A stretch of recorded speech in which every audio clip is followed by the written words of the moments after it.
Welcome to our Climate Wisdom Studio, live from COP29 in Baku, Azerbaijan. We bring together experts from science, spirituality and politics, and we explore the dimensions of the unfolding climate emergency. I'm Golo Pilz and I will be the moderator for tonight's session, and we talk about global unity, a very interesting topic. Welcome to the last week of the climate conference. The summit is struggling with health of the planet, with the well-being of the planet, and basically it's all due to geopolitical problems and tensions. Diplomatic tensions over global warming have also spilled over to the G20 summit in Brazil recently. There was some negotiation also on climate finance, and it seems they came up with some numbers. However, we have to see the text and the details before anything can be said about it. European nations are pushing for more contribution from developing nations, while developing nations are rejecting that, like Brazil, for example. The Brahma Kumaris has started this week with lots of programs and activities. I'm glad to have two experts with me who can share more light on this whole topic. Margareta Koltai, you are the policy advisor for the ACT Church of Sweden on climate justice.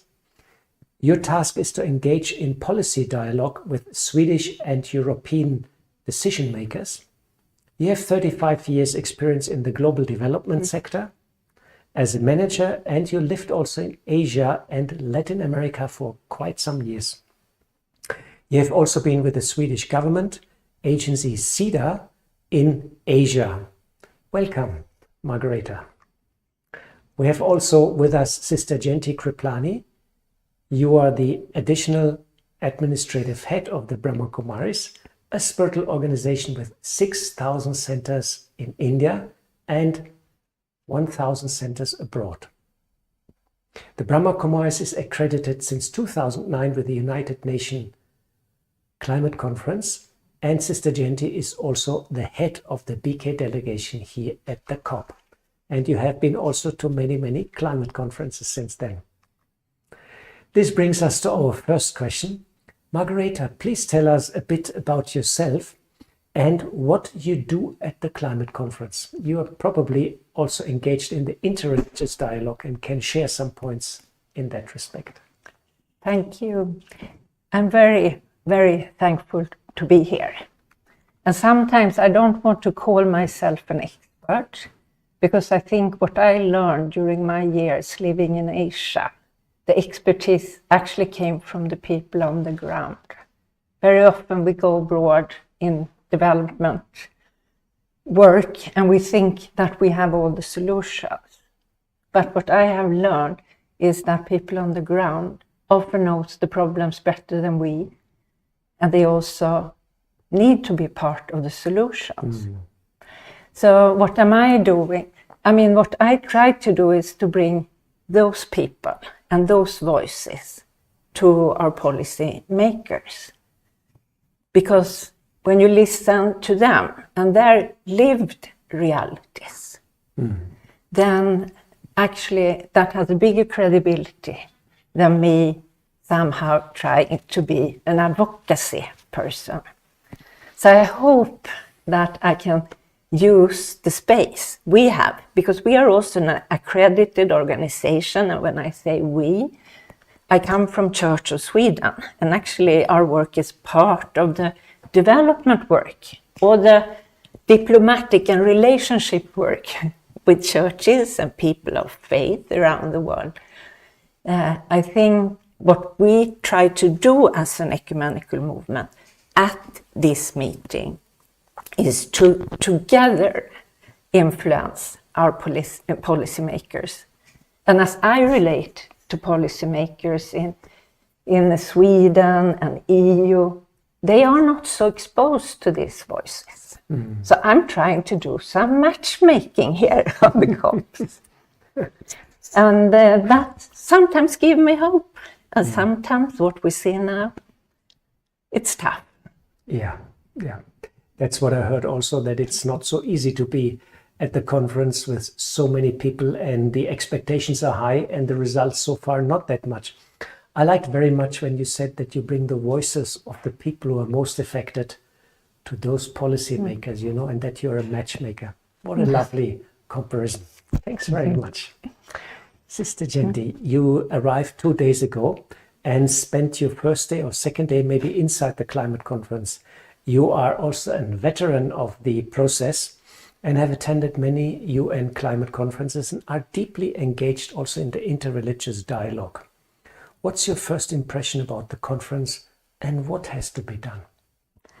Well, today has been a very rich day of learning because I was meeting interfaith groups, I was meeting the press, there was a Nordic group, and it was just such a wide spectrum of people that you come across and have conversations with. And so whatever it is that people say is the value or is not the value of these conferences, the ability of the UN to bring such people from such different diverse experiences together is quite incredible. But of course, the main sense that I get is that people are feeling a bit helpless and hopeless. How many conferences have we attended and how many have been held through the years? And still, it's incredible that people don't understand the reality of what's actually happening. There are people who are struggling for survival, especially in terms of the Pacific Islands. And you meet them and you hear their stories and your heart goes out to them. And it seems that the world is not yet ready to wake up. The Philippines has experienced its 6th typhoon in the space of a few weeks. Now, that is not the normal seasonal range of activity of climate. So we see all the signs, but it feels as if people are not ready to wake up. And governments definitely don't want to wake up for many, many political and financial reasons of their own. But there's still a very strong group of people who believe in faith and have hope for the future, that something good is going to come beyond all this. So the climate conference has to wake up. What an interesting analogy. And it seems humanity is still in a deep slumber about climate change and the consequences, which we partly already experience. Thanks very much. Margareta, our topic today is unity. And unity is urgently needed to bring the negotiations also forward. Can the world religions unite for the cause of climate change? There's a lot of diversion also in the religious field. Can they unite for the cause of climate change? It's an existential threat after all. And overcome their differences. Please share your thoughts. Yeah, I have been listening in to some of the negotiations. I've actually followed the negotiations around gender, which is very much about human rights and the values that we carry. And of course, listening to this polarization. And also, some of them are religiously informed. You can get very, very discouraged because we are really living in times of conflicts, polarizations. So for me, following the negotiations and coming back to the interfaith circles, that is actually what gives me strength to go back in the political space again. And what impresses me with the interfaith circles that we are part of, we are united. Sometimes we don't express our faith in the same way, but we know that we are one humanity. We know we are one humanity. We care for each other. We care for creation.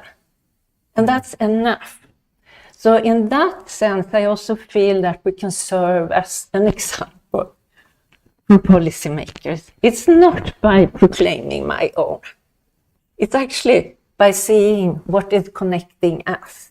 And that sense of connectivity, for me, that is true faith. You also have fake faith. which is very egocentric. But I think the faith we want to talk about is more of the eco-faith. We are connected as humans, but we are also connected to the life on our Mother Earth. And yeah, I hope, and I can see, not all policymakers, but I can see that they are also asking for our values.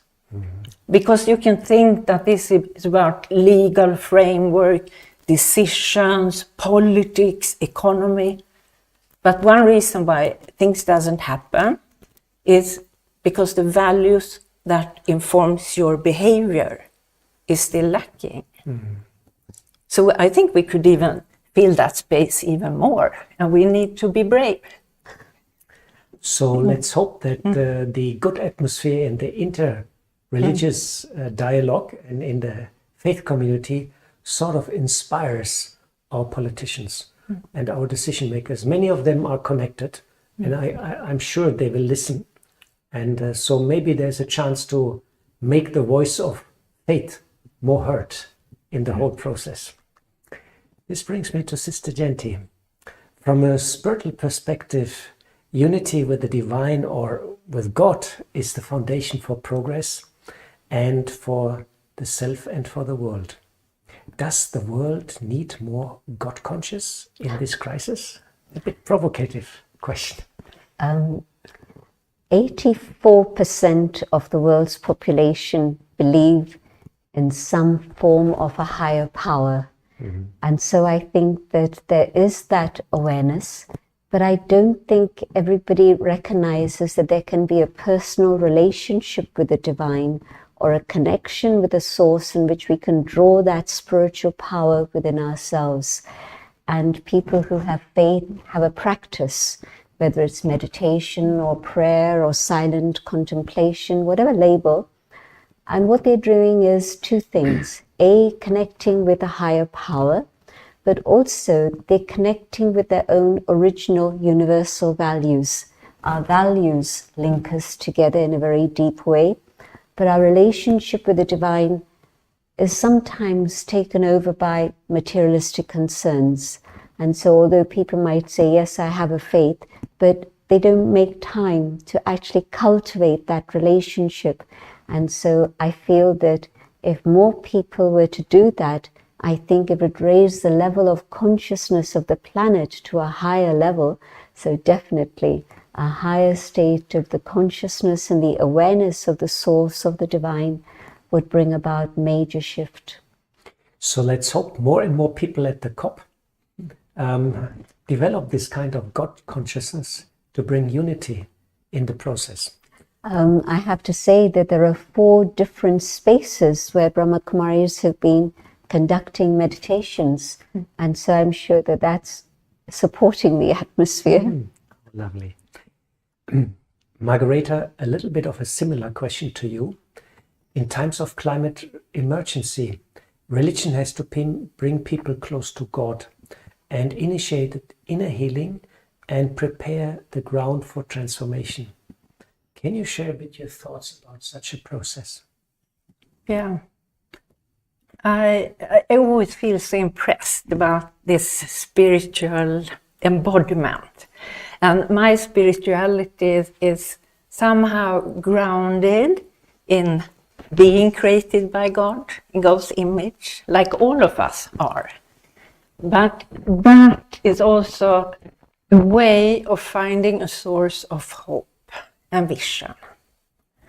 In my faith tradition, it's the kingdom values. And I think what is lacking is very often in these talks, we just talk about the threats, which makes people afraid, and think about my own.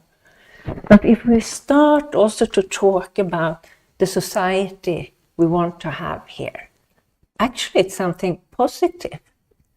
And in my faith tradition, the kingdom values, the vision of peace, where we as men, women live in peace as human beings, but we also live in peace with nature. And of course, that is also related to love myself. and feeling, I am somebody in God's eyes. I think we can help with that positive vision, because what I see is not something negative to do this transformation. It's actually a better life for everybody. And there I think we could, again, be more brave in talking about the positive things that could come out of this. This is not that somebody is taking something away. You're actually, having something there which will be much more happy. And that's, that is faith for me. And then hope, just the last thing. For me, and when I speak with young people, it is very important, I think, as a faith actor, not just say, we hope, or you should hope that. But it's to get back your agency. You can be part and co-create. And that's why we always say, as almost a mantra within our church when we work with climate, that there is hope in action. We are co-creators. Mm-hmm. All right. The good news is that in the Brahma Kumaris, we also believe in a new age which is coming. It's called the Satyuga, the age of truth. Yes. Isn't that interesting? So most of the religions have a similar vision of the future, yes. And that can create also hope in the middle of all the darkness we're watching right now. Thanks very much for sharing your insights. I feel now it's a good moment to ask Sister Jayanti, can you guide us in a meditation for a couple of minutes and create some space and unity for the world? Thank you. I go on an inner journey, deeper and deeper within myself, and come to that sacred space where only I can enter. And there is peace. And in this awareness of peace, I can sense the presence of the divine,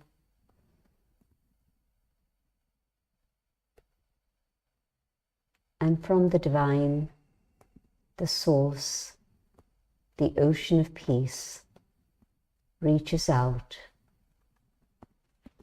It touches not only me, it touches the entire human family.